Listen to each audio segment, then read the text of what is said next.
All right, little late to the punch, but my GOAT, Andre Johnson, the receiver I loved first before any other receiver. The receiver that got drafted at the beginning, almost the very beginning. 2002 was the inaugural season. He was in 2003. The one that made me fall in love with the wide receiving position. The one that made me want to be a receiver when I was playing football. Whenever I started playing it in middle school, like actual team football. He's in the Hall of Fame as he should have been. He should have been a first ballot, but I'll take second ballot. I knew that he was going to get in, and he's the first Hall of Fame player for the Texans, period. And JJ is going to join him not too much longer after, though JJ is considered on retiring, which would delay it a little bit, but I don't think he should, not at this age, not with his body like not being able to keep up with him. Because his body's not able to keep up with him. But we're going to focus on Andre Johnson, one of the greatest players of all time, the greatest wide receiver player in Texans. Lucky to get a GOAT from the beginning of the franchise. Not every franchise can say they got a GOAT right away, but we did. We got him. Number 80, forever going to be in the Texans rafters. Now it's going to be forever in Canton. Andre Johnson. Deservedly so. Drafted in 2003, like I said, almost the beginning, a 7-time Pro Bowler, a 2 times league leader in receiving yards, and we really didn't have a franchise. We talk about, matchup. Well, he wasn't that bad, but he wasn't that great either. He wasn't going to win you a game. And honestly, he cost us a lot of games. And his throws, even whenever he was playing great, Andre Johnson made him, when not playing great, when he was playing decent, Andre Johnson made him look even better because there were so many throws. Look at any of his highlight reels that defender is going to get it, and Andre Johnson, big player, goes, nope, this is my ball. It's like, oh, Andre Johnson would have to go from playing the receiver to playing the defender and still catch the ball. And whenever he's with Houston, he's number 1 in receiving yards, 13,597. That's nearly 5,000 more than DeAndre Hopkins, who's the number 2. And as good as Hopkins was, he was no Andre Johnson. He made some fantastic plays, but he was no Andre Johnson. And you know what? I would have liked to keep Hopkins, seeing how close he could have gone to Johnson, but it is what it is. He's got 1,062 catches, 14,185 receiving yards, and 14 touchdowns for his whole career. I wish we could have just kept him, because he really wasn't slowing down when he was still with Houston. I know we moved on, but we could have kept him his last 3 years, made him a forever Texan, like we're making Altuve a forever Astro, and Biggio and Bagwell were forever Astros. We need like and I wish JJ, we could have kept him, made him a forever Texan too. I would love to have a forever player in Houston. He's part of the 1K reception clubs. Only 14 players in there, so that's pretty good. And then 10K receiving yards club, with 50 players. When he left Houston, he almost had all the franchise. Granted, I will give like I said, he was here from like the beginning, basically. 2003, we were founded in 2002. So it's not like, he had a whole lot of competition, but still. The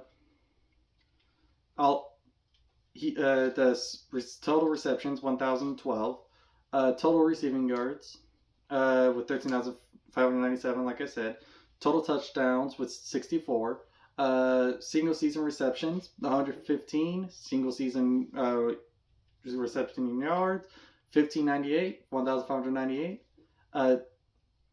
number of seasons with 100 plus catches with 5, best receiving yards per game in the season with 999, almost 100, and then 2 NFL records with Houston with most games with 10 plus receptions in a season was 7, and 21 games with at least 10 catches and 100 more. He also had 10 games with 10 catches and 150 yards.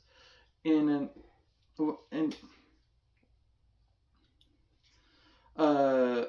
yeah, three 1,500-yard seasons, and 100 catches seasons. 51 games with 100 plus yards.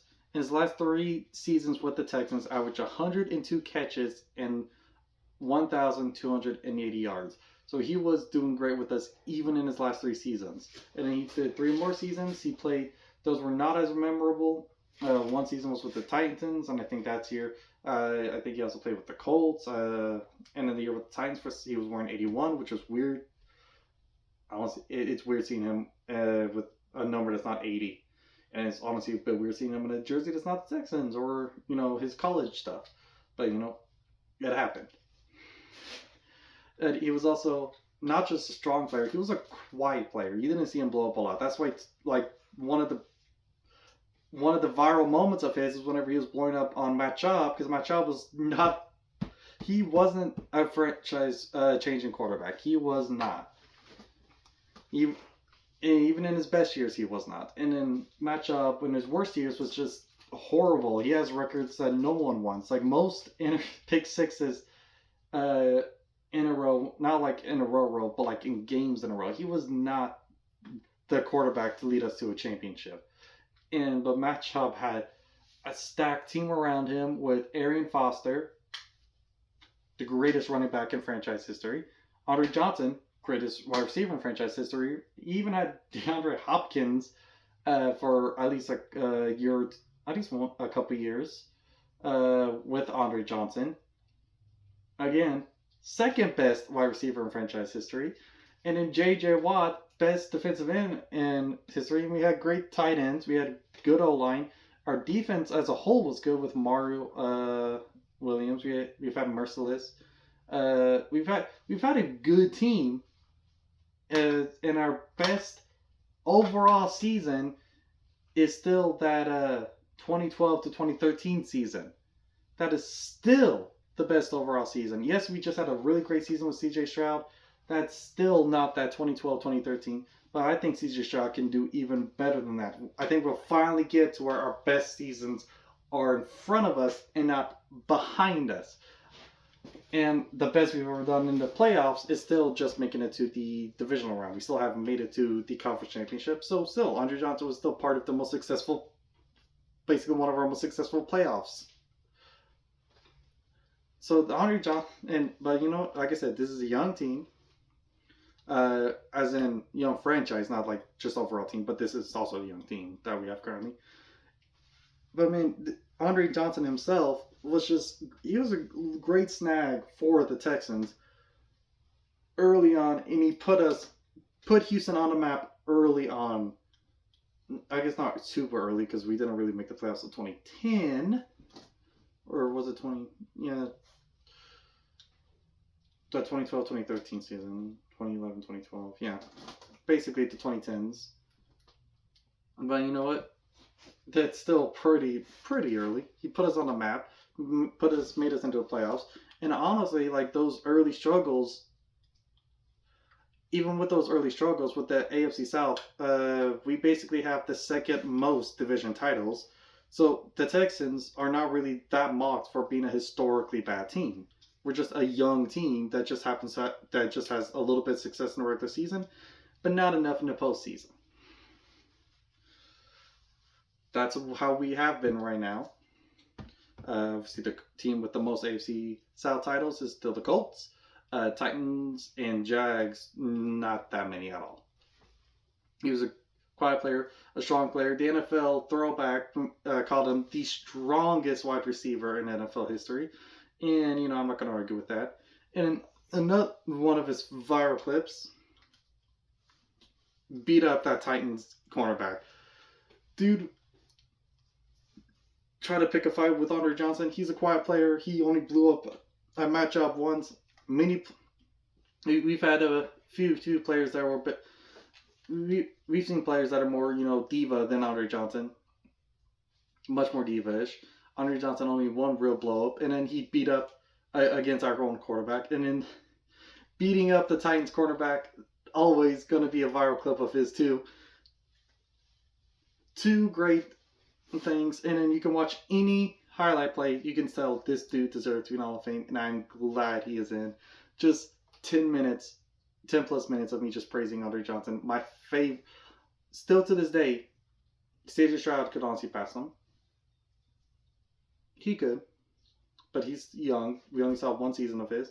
But just, not just my favorite wide receiver, just my favorite overall Texans player. Yes, even above JJ. I would say JJ, favorite defensive player, defensive end, maybe second favorite player of all time when it comes to the Texans.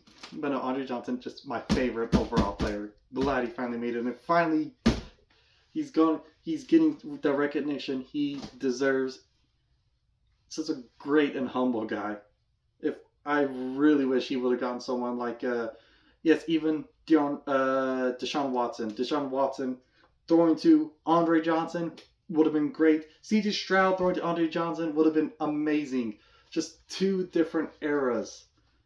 That's very unfortunate. I wish we could have gotten an actual quarterback to play for with Andre Johnson. But we didn't. And let's hope we can get a ring.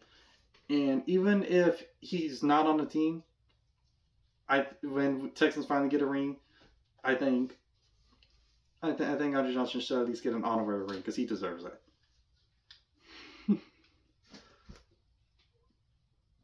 That's it. Enough praise. I've praised him enough. I haven't praised him enough. You can't praise him enough.